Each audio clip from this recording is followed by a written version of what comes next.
Hi friends, కిచెన్లో use అయ్యే 2 tips అయితే నేను ఈ వీడియోలో షేర్ చేస్తున్నాను.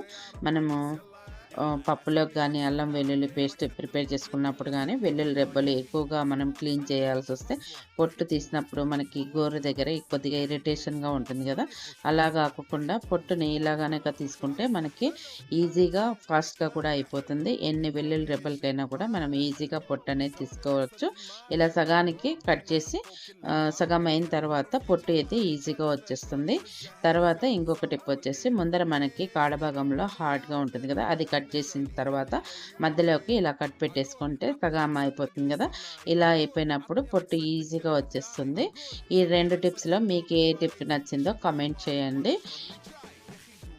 చూసారుగా, మనము ఇలాంటి టిప్స్ తోటి వెల్లుల్లి రెబ్బలకి పొట్టు అనేది ఈజీగా తీసేసుకోవచ్చు. ఇలాంటి మరిన్ని టిప్స్ కోసం నా ఛానల్‌ని సబ్స్క్రైబ్ చేసుకొని లైక్ చేయండి.